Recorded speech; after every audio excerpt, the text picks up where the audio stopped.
Good afternoon, Kenton community. My name is Sabatino Samato. I am the Superintendent of Schools for the Kenton Union Free School District, and I want to welcome you to our weekly connection update. Folks, I'm going to be connecting this video and future videos to the same weekly connection that we send out every Friday for the purpose of informing the community to the best that I can. Where we are as a district, where we are as a community, and what we can expect moving forward. First, I want to thank you as a community. Folks, sometimes you don't realize it. As a Kenton community, you are a very, very strong community. You are to be commended for all of the great work, how you've come together over the past several months, and how positive you've been during a time of extreme challenge. The first thing that I want to focus on today is, before we get into the reopening plan, is a recent survey that went out to our community, and just give you some of the results and some of the takeaways from that. That recent survey closed just a couple weeks ago, and there were more than 4,100 total responses, including more than 2,500 parents and guardians. The responses, the survey went out to our parents, our guardians, our staff, and our students, and our community as a whole. And they're posted on our website. You can go right to ktufsd.org//reopening, and you can see those results posted there. But what we learned from that is, no matter where we go moving forward as a Kenton school district, we're going to have a lot of mixed feelings about this school year. Let me give you some examples. We had a lot of strong support and a lot of strong opposition across all options that we listed on the survey. Roughly the same percentage of parents had a positive experience with online learning as had a negative experience with online learning. We know as educators, that is not the way that we want to go. It's a situation that we are forced into, and we may be forced into in the future. But it's important to understand that as strongly as we feel about one side, there is as many people feeling strongly about the other side of that issue. 43% oppose fully in-person school for the fall. A total of 50% of parents support fully in-person instruction. So those are also pretty close. Among parents, it appears just at this time, this snapshot in time, that about 60% support a hybrid model. So that's a mix of online and in-person instruction. I'll talk about those plans in just a few moments. The survey yielded a great deal of valuable information and insight to us as educators, and as we're planning and as our teams are planning. No matter which option is selected, there will be a significant number of parents who would have preferred the opposite option. It is our job to alleviate concerns on both sides here. So hopefully this video and our plans as we post them and as we progress during the month of August, hopefully that'll do that for you as a community. Before I get into the planning and give everybody an update on the planning process, I want to thank some key people. First, I want to thank our cabinet team, Kelly White, with Jeff Richards and John Brucato leading their departments. Our directors, our division heads, Lisa Cross, Mike Muscarella, and Frank Spagnola, all mixed with all of our other division heads from transportation and facilities. I'll talk about those people shortly. But a real special thank you to our building teams. And our building teams, they contained all of these people, but they contained our building administrators, our teachers, and our support staff mixed with community members. All of these folks have been giving up a ton of time, not only during the school day, but also their free time, volunteering all of their time to continue to develop these plans. And the plans that are shared right now on our website, you'll see them up on our website, but also that I'm going to share some details with you right now. Folks, they're just a blueprint. They are the skeleton of where we're going to and of what options may be in front of us in the future. And so that everybody's on the same page. all of this will be dictated to us. We will know more from our governor, our own Andrew Cuomo, next week as he announces to us as a community and as a state how we're going to be proceeding in the fall. And the challenge that we've been faced with these plans is how do we plan for not only what we know today, but the unknown that the future will bring as we continue to learn about the coronavirus and as we continue to progress as a society in battling the coronavirus. So you'll notice up on our website, like I said, right now you can see that those plans are posted either on our district website or even if you go to your individual schools, those websites, you will see their plans, that they're always a living document, they're in the works, but you will see really three major scenarios. It's either that we're going to be going back to school, full-time, everyone there in the fall. Now, with that model, you'll notice that there'll still be some PPE, personal protective equipment, that will be in place to make sure that we are staying as safe as we are, because that has to be the number one priority, safety throughout all of these plans. So you'll see that if we did go to that, we would be back full time, and that's kind of what we've been used to before coronavirus ever came along, but with some extra precautions in place. There's the opposite end of that spectrum where we're not going back to school at all. That's what you hear about in the news called the virtual option. The virtual option will deal with distance learning and a lot of the same types of methods, yet more refined than we were in the spring. So the kids would be at home and teachers would be communicating with the children, with families, through various devices, whether it be through the internet, through phone calls. There's a lot of different ways when we're in that virtual setting. Now, the one that is spent the most time on and that you'll hear about the most in the news is what everybody's calling a hybrid model. And why it's called hybrid, it's a mixture of both of those. A mixture of online learning mixed with in-person learning. Now, to be fully transparent, if we were to go back to school today, the only thing that we could do is the hybrid model. Okay?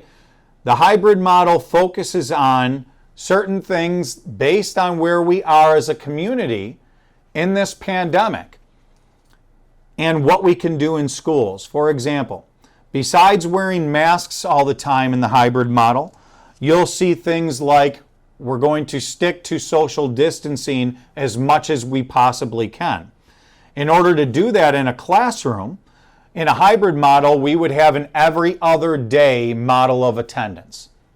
What that means in plain English, colleagues, would be that on certain days, about half of our population come to school, and on other days, the other half would come to school. When they're home on those opposite days, they would continue working through some virtual learning, some synchronous learning, some asynchronous learning, and the schools will refine that during the month of August, exactly how that looks, and they'll share that with the community.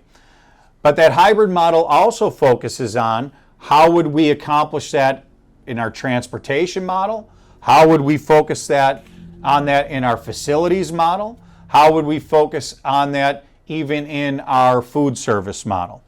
So that instruction I've already talked about with how it's going to look a little bit different in each of those models. And once again, this is really a very high level look into what these are going to be. It will, of course, vary a little bit compared from a primary or our early childhood model compared to our secondary or even our middle school model.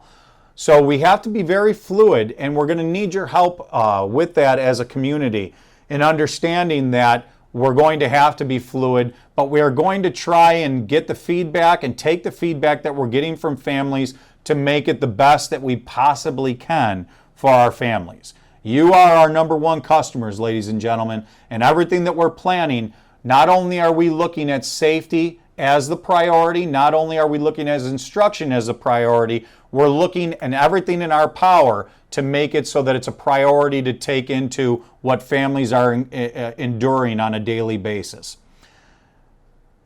So we also have to take into consideration basic things like flows of traffic in the hallway to make sure that we're maintaining social distancing. So you'll see things as the plan develops even more during August, that specific schools are going to say certain stairwells are up while other stairwells are down. Certain hallways are one-way flows of traffic. We'll be doing different things for food service. I'll get to that in a little bit. You'll also see in the plans that it focuses a lot on facilities. I want to thank Tim Ames and his group, all the people in facilities, John, for all the hard work. We have probably, in my experience, some of the best facilities personnel that I've ever seen. They've been focused on, not just recently, since the spring, on how we are going to always keep the schools disinfected on a daily basis, how we are going to continue to clean them throughout the days, what types of disinfectants can we use that are cutting edge, that are very good at combating any type of viruses. So you'll see in the plans that there'll be a lot of things like that. There's also new upgrades to our filtration systems. Following the minimum is what they're giving us from our Department of Health and our New York State Education Department. Our crews always look to go above and beyond that. So they're going to be doing everything humanly possible to get the latest and greatest in our facilities management. Speaking of all the different PPE, in the hybrid model, I'll focus on that a little bit longer. We are going to, unfortunately, folks, at this time, we're going to be saying that everyone is going to be in masks. That is where we are. That is what the latest instruction and guidance that we've been given by the state and the Department of Health. And it's unfortunately where we are right now in this pandemic. Now, I want to be clear. As we continue to get feedback and as we continue to get future and further guidance, all of that can change. That's why I very much stress that the plans that you see online right now are far from a final form of the plan. They are living documents. They are fluid. They will change, especially during the month of August, but they'll also change during the school year. As we learn, as we progress through this together as a community, we'll continue to edit those plans and change how those plans are. So we really ask you for your patience, your feedback, and your partnership. That brings me to our next part, and that's how we're going to have to make sure that students are meeting the minimal guidelines before leaving for school every day. Ladies and gentlemen, we need your help. I'm not going to sit here and say it any other way, that this has to be a true partnership. And the great thing about Kenton is how strong the community is, how dedicated families are, and we need you more than ever before.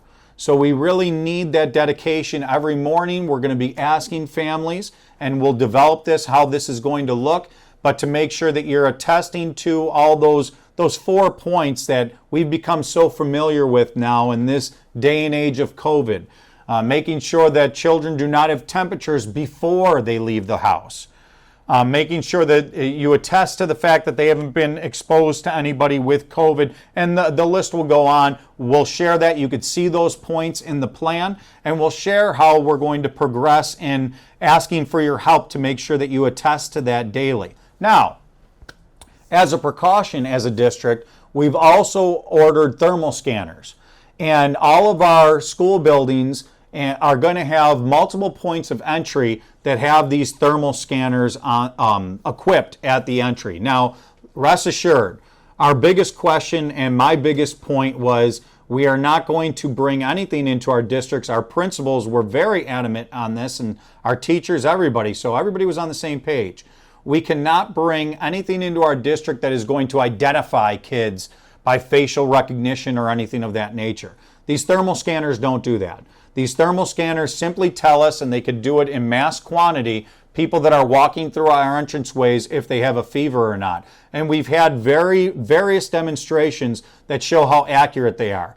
And it's very good. It's not going to be difficult in a Buffalo winter or on a hot sunny day. There's all these things that are built into it. I can't speak to you exactly about all the technology as if I designed it myself, but I can tell you I looked at it with a very cautious eye to make sure that everybody is going to be safe. None of it will be on our network. None of it will identify any of the students or give any identity to any of the students, but it will just monitor temperatures as people are coming in.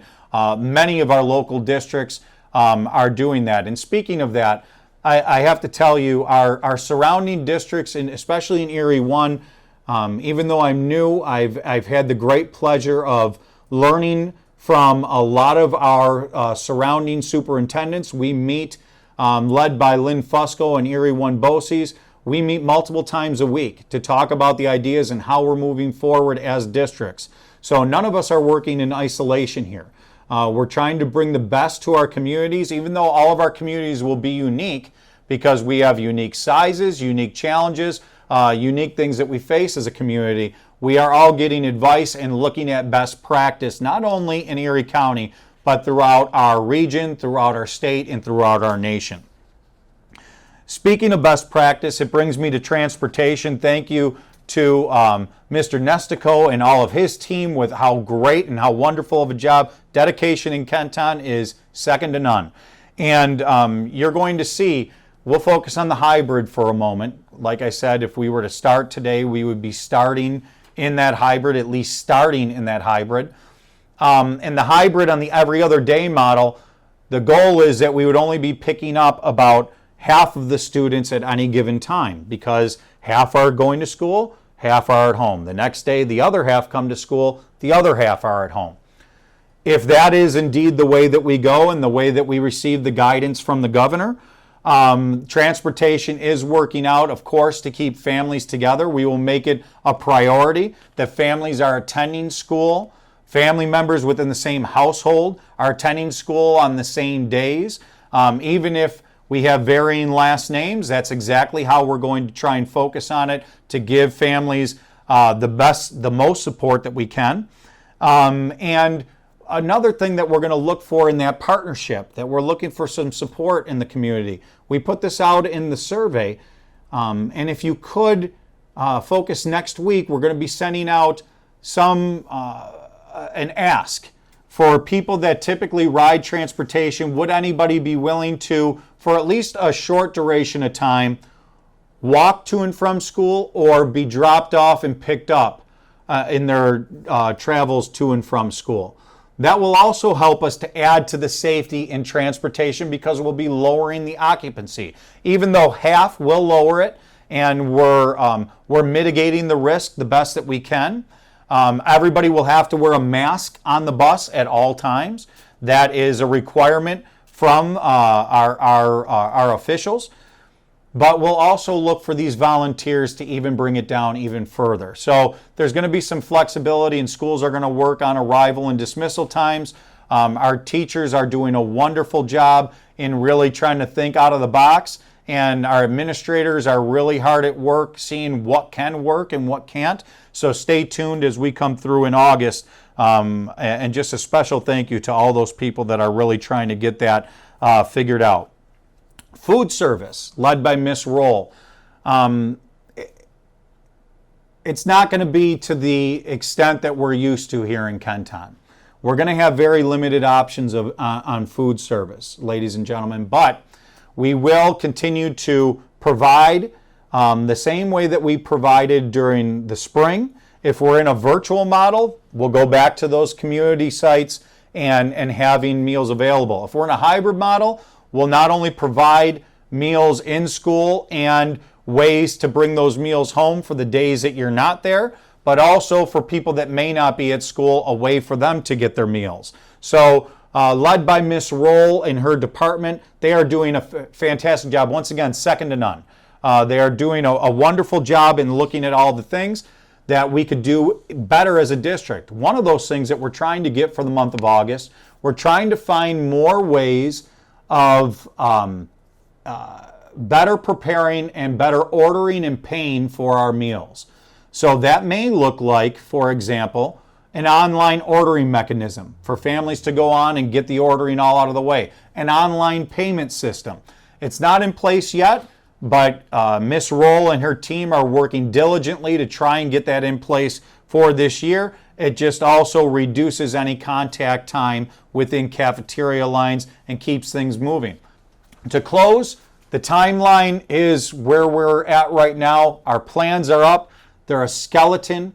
They are a blueprint. They are living documents. They will continue to be edited, not only through the month of August, but into the fall, into the school year as we learn more. I encourage you to go online, look at the plans. Right under this video online, there's going to be an area where you can ask questions. Please ask questions. Any question that you have, we're going to get to as many of them as we can. We'll even address some of them next week. Like I said, we're going to keep this on a weekly update basis. We may even try and venture into a live portion as we get further into the month. The point is that we want to be as transparent as possible and give you all the information that we have. Ladies and gentlemen, as your superintendent, I can't apologize enough that we are in the position that we're in as a society. None of us did this purposely. None of us would wish this on anybody. But I know together, we'll be able to get through this as a community. We are Kenton strong. We are Kenton proud. We are Kenton moving forward together as one community. Thank you very much. Stay safe, and I will talk to you soon.